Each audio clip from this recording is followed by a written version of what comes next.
Okay, let's just dive right into this. When you hear the word cloud, what do you actually picture?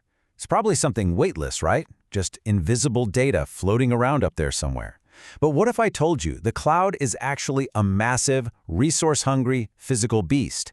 We're talking tons of concrete, steel, giant cooling towers, and literal rivers of water. You hit the nail on the head. And honestly, that physical reality is sending absolute shockwaves through the world of infrastructure finance. Welcome to our explainer on the May 2026 Equator Principles Guidance for Data Center Projects.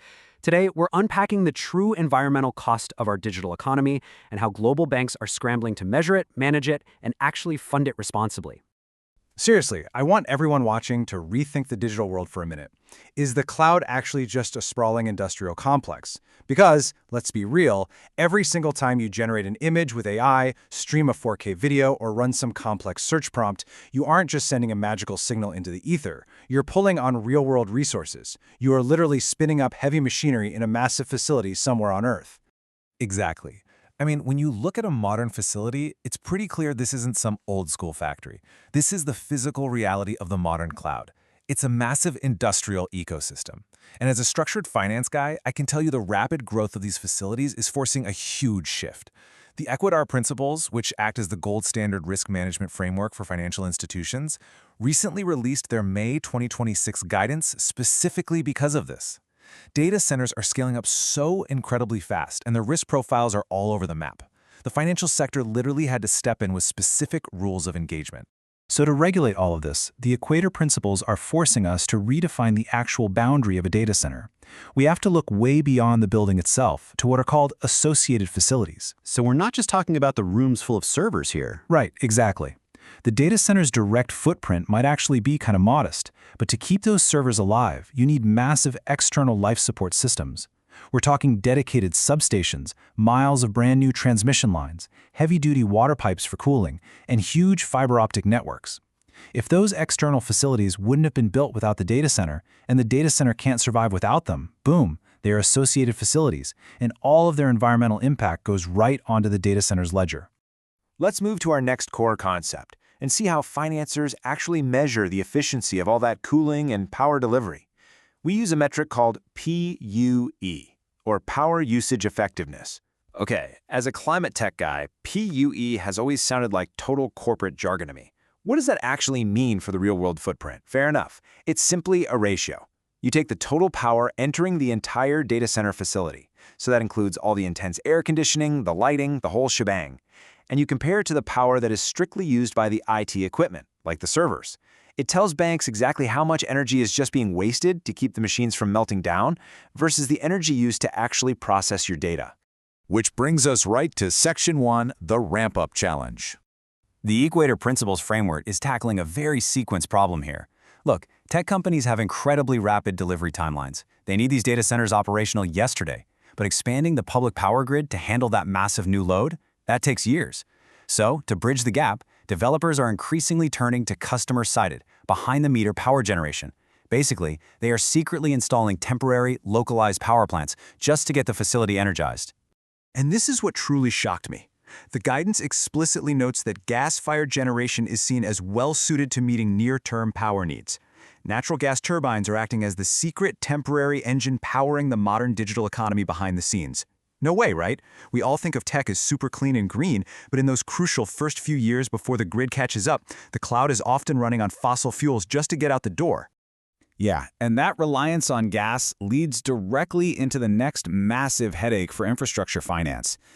Section 2, the operational control paradox. It's this fundamental problem of figuring out who is actually responsible for all this energy use. A lot of data centers operate on what's called a core and shell model.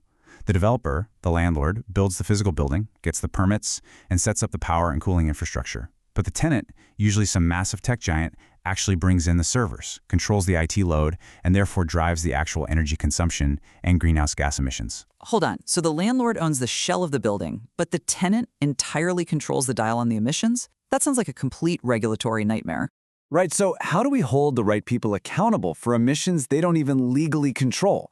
If a bank is financing the developer, how can the bank ensure the project meets strict environmental standards when the developer doesn't dictate how hard those servers are running inside their own building?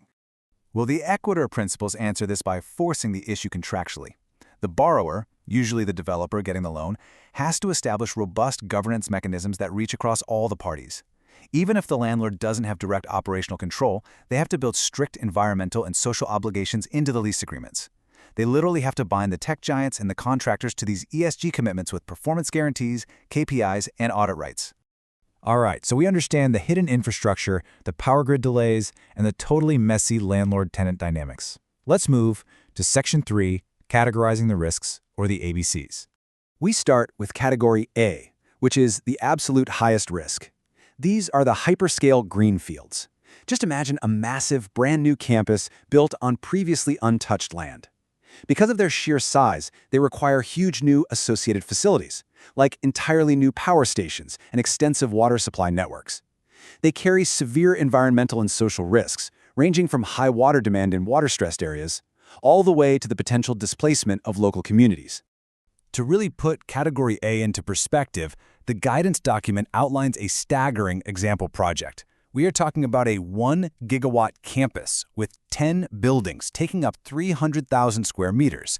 Because the renewable energy won't be ready until year 3, they literally have to build temporary gas power plants, a new 220 kilovolt substation, and 10 kilometers of overhead transmission lines just to get it started. The scale of the physical disruption is just mind-blowing. It really is. Then we step down to Category B, the moderate risk level. These are typically your brownfield colocations. Here, we're looking at small to mid-scale facilities built on previously developed land. Think old industrial zones or retrofitted warehouses.